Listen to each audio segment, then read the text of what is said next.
Olha, tem uma batalha de altíssimo risco rolando nos tribunais e que está prestes a definir o futuro do Rio de Janeiro. O que está em jogo, nada menos que o mandato do governador Cláudio Castro. Vamos juntos entender as peças desse xadrez político e judicial que é, no mínimo, complexo. E a pergunta que não quer calar é essa. Mas veja bem, isso não é uma questão teórica, de livro.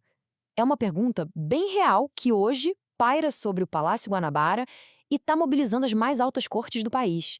Uma resposta que pode sim mudar todo o cenário político de um dos estados mais importantes do Brasil. Pois é, para o governador Cláudio Castro, essa ameaça de cassação é muito real e imediata.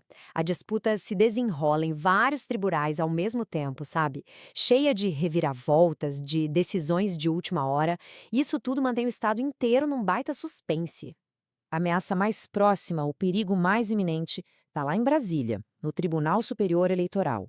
É lá que um julgamento pode literalmente dar o cheque-mate e tirar o governador do cargo.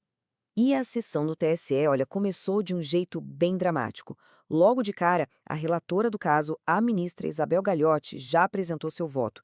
E não foi qualquer voto, não. Foi um voto detalhado, contundente, defendendo a cassação do mandato de Cláudio Castro. As palavras da ministra são muito fortes. Ela não fala de erros pontuais, de deslizes. Ela fala em um elaborado esquema. Isso sugere uma estratégia pensada, deliberada, para usar a máquina pública e, com isso, desequilibrar a eleição. A acusação, portanto, é gravíssima. Mas calma, a partida não acabou ali. Logo depois desse voto da relatora, um outro ministro pediu vista. O que é isso? Basicamente é pedir mais tempo para analisar o processo. E com isso, o julgamento foi suspenso. Resultado, o futuro político do governador ficou em completa incerteza, sem data para uma definição. Tá, mas do que exatamente o governador está sendo acusado? O que levou o caso até a mais alta corte eleitoral do país? Bom, tudo gira em torno de uma denúncia que é uma verdadeira bomba, a tal da folha de pagamento secreta. A escala do que se acusa é simplesmente impressionante. A investigação aponta para mais de 27 mil contratações temporárias, e elas teriam sido feitas através de duas entidades do Estado, a Fundação CEPERJ e a Universidade do Estado do Rio de Janeiro, a UERJ. E o impacto financeiro disso também é gigantesco. Foram gastos cerca de 248 milhões de reais. E tem um detalhe no método de pagamento que levanta muitas suspeitas. O dinheiro era sacado em espécie, na boca do caixa. Uma prática que, segundo a acusação, dificulta muito o rastreamento e a fiscalização de para onde foi esse dinheiro todo. Essa citação aqui, do relator do caso lá na primeira instância no Rio, resume bem a visão da acusação. Ele descreveu um cenário onde os princípios mais básicos da administração pública, como moralidade, impessoalidade, publicidade, teriam sido completamente ignorados. Então, a gente tem aqui duas narrativas que são totalmente opostas sobre os mesmos fatos. De um lado, a acusação que vê um esquema eleitoral disfarçado de projeto social. Do outro, a defesa, que alega que eram só ações administrativas legítimas e que o governador não pode ser culpado por possíveis erros na execução. Mas, apesar da seriedade de tudo isso, a trajetória de Cláudio Castro nos tribunais não é feita só de derrotas. Pelo contrário, ele conseguiu algumas vitórias cruciais que mostram como essa batalha jurídica é complexa. A primeira grande vitória dele veio justamente no Tribunal Regional Eleitoral do Rio. E foi por uma margem mínima, hein? Placar de 4-3. Por apenas um voto, o governador foi absolvido, mantendo o mandato nessa primeira rodada do julgamento. E qual foi o argumento central da maioria que o absolveu?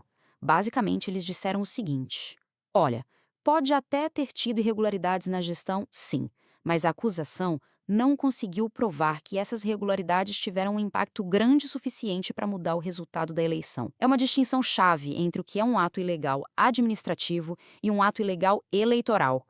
E teve outra vitória, talvez até mais significativa em outra frente. O Supremo Tribunal Federal, o STF, simplesmente encerrou duas investigações contra o governador. O motivo? A corte reconheceu ilegalidades e abusos na condução dos processos. Foi sem dúvida um duro golpe para a acusação. Só que essa batalha toda não acontece só dentro dos tribunais, num vácuo.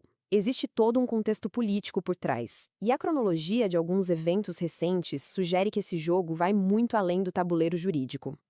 Olha só que interessante essa sequência. Em uma semana, o governo do Rio faz uma mega operação de segurança contra o Comando Vermelho, ganhando muito destaque na mídia, elevando a popularidade do governador. Logo na semana seguinte, o que acontece? O julgamento decisivo contra ele entra na pauta do TSE.